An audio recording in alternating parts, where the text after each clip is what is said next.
अभी जो वक्फ की कानून बनी है और इसमें जिस तरह पूरे देश में मुस्लिम पर्सनल लॉ बोर्ड के बैनर तले लोग इस कानून को रद्द करने की मांग कर रहे हैं, तो मुस्लिम समाज को किन-किन मुहाज पे काम करना चाहिए इसके लिए? देखिए, ये जो अभी वक्फ कानून के ख़िलाफ़ जो एक तहरीक चली है, तो मुसलमानों को भी और जो लोग इसकी कंसिक्वेंसेस को समझते हैं उनको ये समझना चाहिए कि ये लंबी लड़ाई है और कोई सिर्फ एक महाज पर यानी प्रोटेस्ट करते रहने से, आम जलसे जुलूस करके के अपना इसकी मुखालफत का इजहार, ये एक फ्रंट है।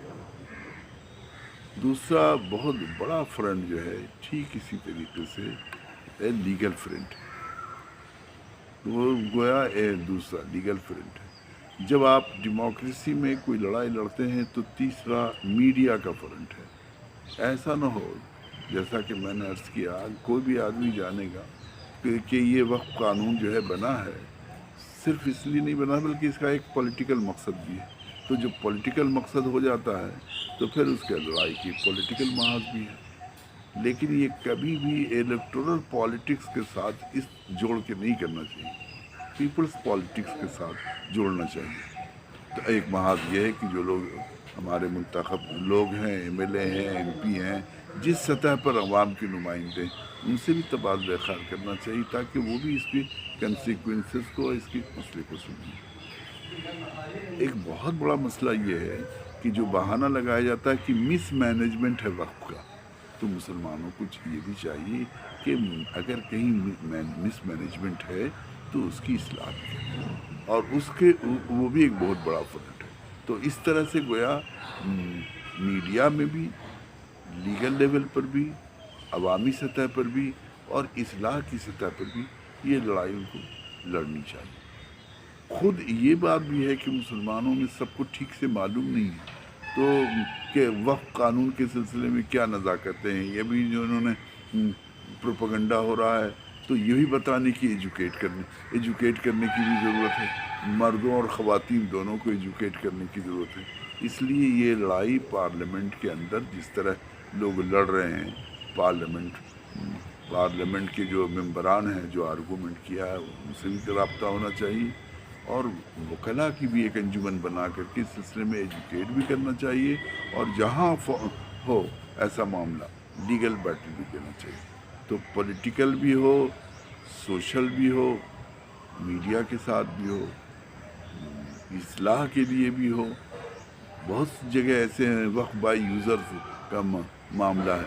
वक्फ बाय यूज़र का जो मामला है, यानी मतलब ये कि 500-600 साल से कोई ग्रेव यार्ड इस्तेमाल हो रहा है, लेकिन उसके अगर कागजात उस तरह से देखेगा तो नहीं।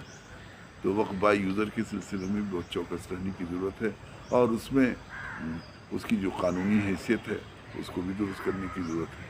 तो मुसलमानों के अंदर से भी वक्फ के नज़्म को दुरुस्त करने के सिलसिले में भी एक कोशिश और जिद्दोजहद होनी चाहिए।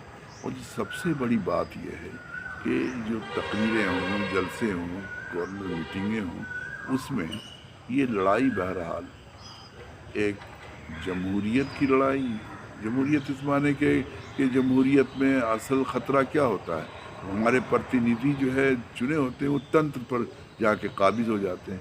तो तंत्र पर इस तरह काबिज़ न हो कि किसी ग्रुप को मनमानी तौर पर वो अपना कानून बना के उसको दबाएं।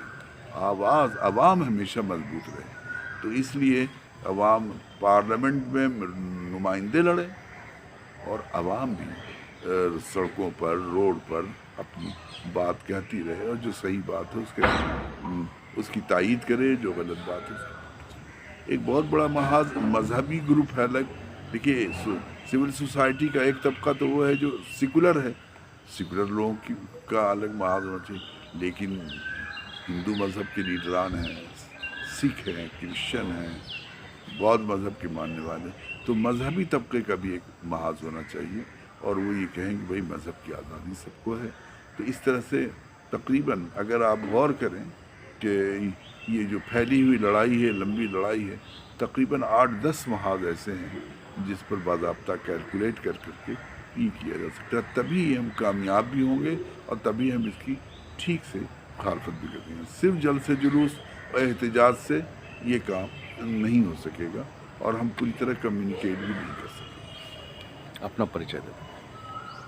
हसन रज़ा यूनाइटेड मिली फोरम के पैटर्न के हिस्से से यहाँ रांची यूनिवर्सिटी में हम डिपार्टमेंट ऑफ उर्दू में थे, वहीं से रिटायर किए हैं। इस वक्त हम all India Muslim personal law board के उसके तासीसी मेंबर